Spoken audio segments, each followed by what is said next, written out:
सियार और चूहे। एक दिन जंगल में एक सियार घूम रहा था। उसे बहुत भूख लगी थी। तभी उसने एक चूहों का झुंड देखा। सियार को उन्हें पकड़ने का बहुत मन कर रहा था। चूहे बहुत स्वादिष्ट होंगे, लेकिन अगर मैं उन्हें अभी पकड़ूं तो केवल एक ही पकड़ सकता हूँ। मुझे कुछ ऐसी योजना बनानी चाहिए कि हर रोज मुझे एक चूहा मिले। उस सियार ने चूहों का उनके बिल तक पीछा किया।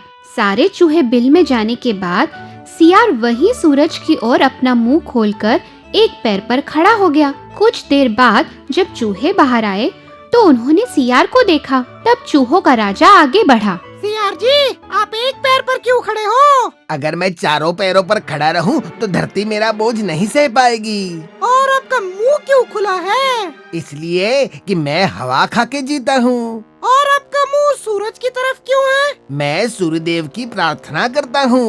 अरे, आप जैसे महान साधु के दर्शन करके हम धन्य हो गए।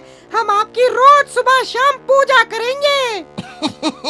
लगता है मेरी योजना काम कर गई।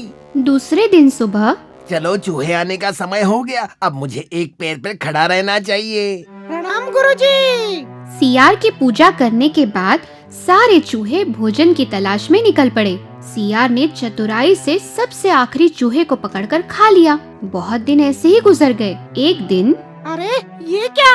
ये सियार तो सिर्फ हवा खाता है, लेकिन हर दिन मोटा ही होता जा रहा है। कुछ देर सोचने के बाद समझ में नहीं आ रहा, हमारी झुंड की संख्या आखिर कम कैसे हो रही है? इसका कारण क्या हो सकता है महाराज? यही तो मैं भी सोच रहा हूँ। इस सियार का वजन तो हर दिन बढ़ता ही जा रहा है। मुझे लगता है कि यही सियार हमारे दोस्तों को खा गया होगा। मुझे पता करना होगा। उस शाम जब सब चूहे निकलने ही वाले थे, आज तुम सब पहले जाओगे और मैं सबसे पीछे आता हूँ। अगर मैं सही हूँ तो ये सियार मुझ पर झपटेगा। मुझे सावधान रहना होगा।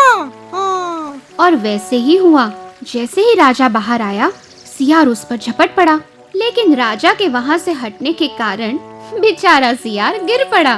तुम्हारी दुष्ट योजना अब खत्म हो गई सियार जी। राजा और बाकी चूहों ने उस सियार पर हमला किया और उसे मार डाला। और इस प्रकार चूहों को बड़ी अच्छी दावत मिल गई। अभिप्राय: शत्रु पर कभी भरोसा नहीं करना चाहिए।